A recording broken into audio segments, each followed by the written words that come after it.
Tu utilises peut-être ces mots grecs tous les jours, mais est-ce que tu connais vraiment leur signification? On commence par un que vous avez peut-être déjà. Alexandros. Alexandre. Qu'est-ce que ça veut dire? C'est un mot composé sur le verbe qui veut dire défendre, alexo, mais aussi sur celui de l'homme, et celui qu'on a dans tout ce qui finit par andros en fait.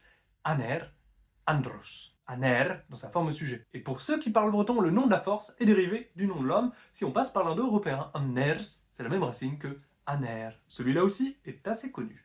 Platon.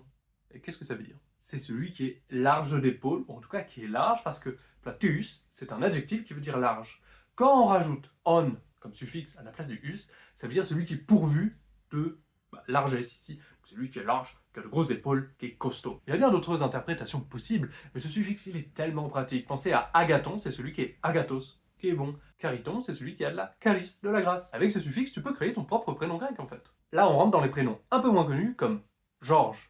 Eh bien, Georges, en grec, c'est le paysan, celui qui va travailler, urgon, la racine qui a donné ici en anglais work, encore une racine indo-européenne, la terre, ger, urkos, celui qui travaille la terre. Tu t'es jamais demandé pourquoi il y avait un S à Georges en français? Parce qu'on l'a en fait réemprunté plus tard au latin. Georgius, le vrai Georges du français qui a évolué, c'est Joris. C'est ça le vrai Georges. Il y a un autre prénom qui a été un peu transformé à travers les âges, et c'est Denis. Ce brave Denis, en fait, Dionysos. Bon, l'étymologie du dieu lui-même est assez compliquée et sujette à débat, mais Denis, c'est Dionysos. D'où le Y qui est dû au upsilon du grec dans Dionysos, un son qui était plutôt prononcé U à l'époque de Platon, et puis qui a fini par devenir I. En grec moderne, par exemple, c'est I. Alors celui-là, ou tu le connais, ou tu le connais pas, et puisqu'on est sur les dieux, on va finir sur Zeus, Deus, si on prononçait comme à l'époque. Eh bien, c'est le même que Jupiter. Dans Jupiter, bon, ça c'est assez connu pour ceux qui ont fait du latin et du grec, c'est l'équivalent dans grec Zeus pater, Zeus le père. Le savais-tu?